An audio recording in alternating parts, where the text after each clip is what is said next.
Assalamualaikum warahmatullahi wabarakatuh.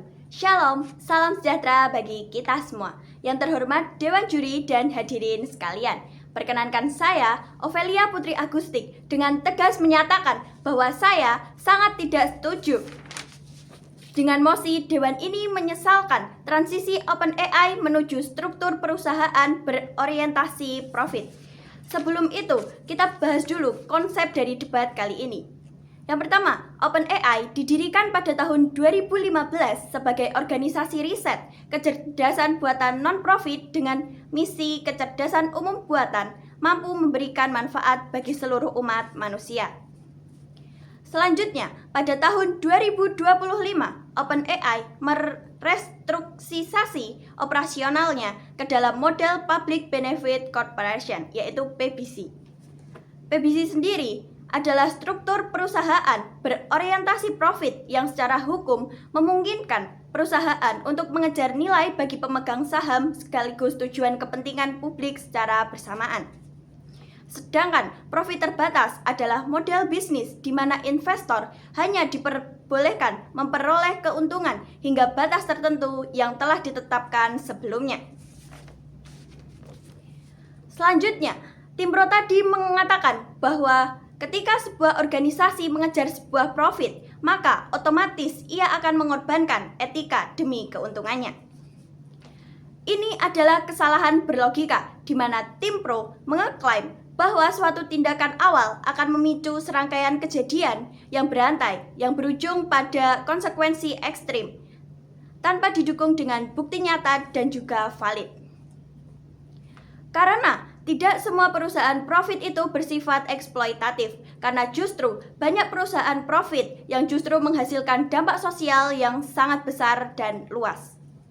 Contohnya saja yaitu Microsoft mendanai pendidikan digital di Indonesia secara masif, seperti program Microsoft Elevate yang memberikan pelatihan dalam bentuk AI bersertifikat dan literasi digital kepada siswa, guru, dan masyarakat di 38 provinsi.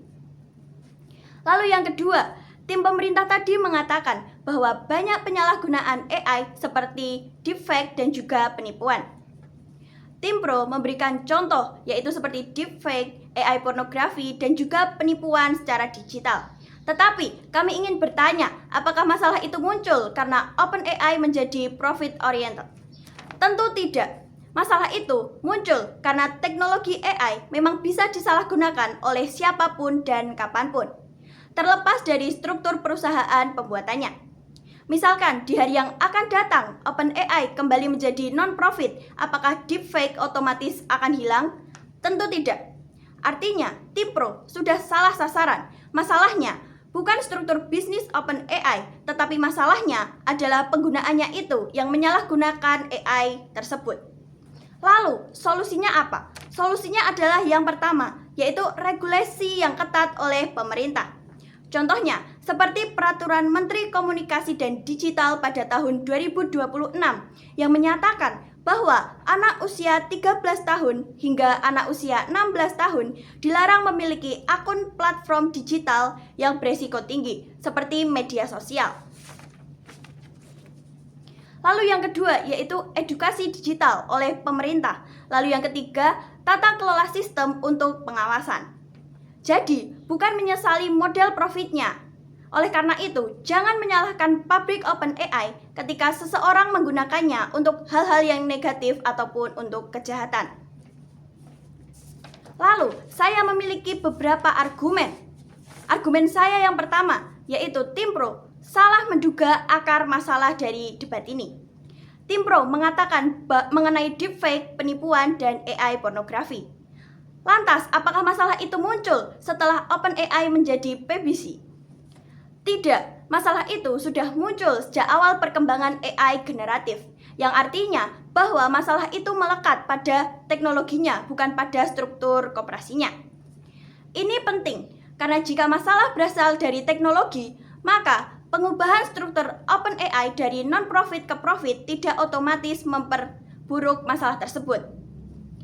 Bahkan, kalau OpenAI kembali menjadi non-profit pada lain hari, deepfake dan juga penipuan tetap tidak akan hilang.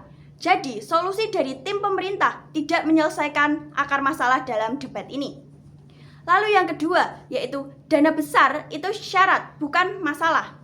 Masalahnya bukanlah dana besar yang dikuasai oleh perusahaan besar, tetapi masalahnya bagaimana kalau dana besar itu dipakai tanpa akuntabilitas. Justru karena OpenAI mempunyai profit, maka OpenAI mempunyai dana untuk beberapa program kerjanya. Yaitu yang pertama, membuka akses gratis ke AI ChatGPT untuk ribuan orang. Lalu yang kedua, yaitu dana riset safety yang tidak menghasilkan uang. Lalu yang ketiga, yaitu rilis model AI terbaru seperti GPT OSS.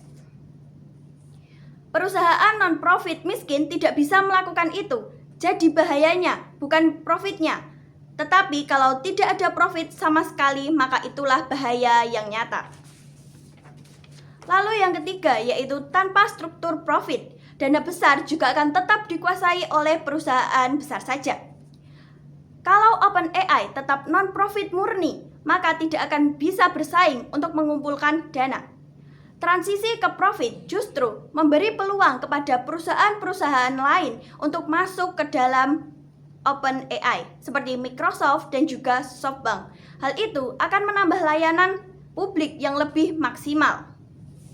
Saya tegaskan sekali lagi bahwa saya sangat tidak setuju jika Dewan ini menyesalkan transisi OpenAI menuju struktur perusahaan berorientasi profit.